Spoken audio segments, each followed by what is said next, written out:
Nobody's. Today special మామిడికాయ ముక్క పచ్చడి. ఎలా చేయాలో చూద్దాం రండి. 2 మామిడికాయలను తీసుకుని చిన్న చిన్న ముక్కలుగా కట్ చేసుకుని 1 టేబుల్ స్పూన్ సాల్ట్ వేసుకుని ముక్కలకి అన్నిటికీ పట్టేలా కలుపుకోవాలి. బయట పెట్టుకుంటే ఒక 3 days ఉంటుంది, ఫ్రిడ్జ్ లో పెట్టుకుంటే 1 week వరకు నిలవ ఉంటుంది పచ్చడి. స్టవ్ మీద ప్యాన్ పెట్టుకుని 1 స్పూన్ మెంతులు వేసుకుని కలర్ చేంజ్ అయ్యేంత వరకు మనం వేపుకుంటూ ఉండాలి. ఇలా చేయకపోయినా మనకి బయట సూపర్ మార్కెట్ లో మెంతుల పొడి దొరుకుతుంది, అదైనా ఓకే. మనకి ఈ కలర్ లోకి వచ్చిన తర్వాత తీసేసుకుని, ఏది మిక్సీ జార్ లో వేసుకోలేం కాబట్టి కొంచెం ఉప్పు వేసుకుని దంచుకుంటే సరిపోతుంది. అదే ప్యాన్ లో ఆయిల్ వేసుకుని హీట్ అయిన తర్వాత 2 స్పూన్స్ ఆవాలు వేసుకుని చిటపట్లు ఆడించి స్టవ్ ఆఫ్ చేస్తే సరిపోతుంది.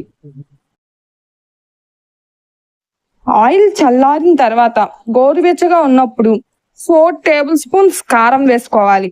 నేను మెంతులతో పాటు రాళ్ళ ఉప్పు వేసుకున్నాను 3 స్పూన్స్, ఇక్కడ 1 స్పూన్ వేసుకుంటున్నాను. మీరు అక్కడ ఓన్లీ మెంతి పిండి వాడితే టోటల్ 4 స్పూన్స్ సాల్ట్ వేసుకుంటే సరిపోతుంది.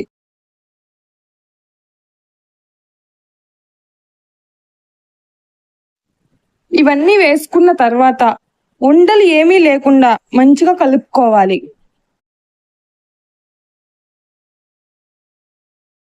మనం సాల్ట్ తో కలిపి పెట్టుకున్న ముక్కలు ఉన్నాయి కదా, అవి వేసుకోవాలి. మొత్తం ముక్కలన్నీ వేసుకుని కారం అంతా ముక్కలకి పట్టేలాగా, ఆయిల్ అంతా ముక్కలకి పట్టేలాగా కలుపుకోవాలి. చివరిలో మెంతిపిండి మనం ప్రిపేర్ చేసుకున్నాం కదా, ఆ మెంతిపిండి వేసుకుని కలుపుకోవాలి మరొకసారి. 1 స్పూన్ అయితే సరిపోతుంది మెంతిపిండి. 1 స్పూన్ నిమ్మరసం వేసుకుని కలుపుకోవాలి. మీరు కూడా ఈ మామిడికాయ ముక్క పచ్చడిని ట్రై చేస్తారు కదా.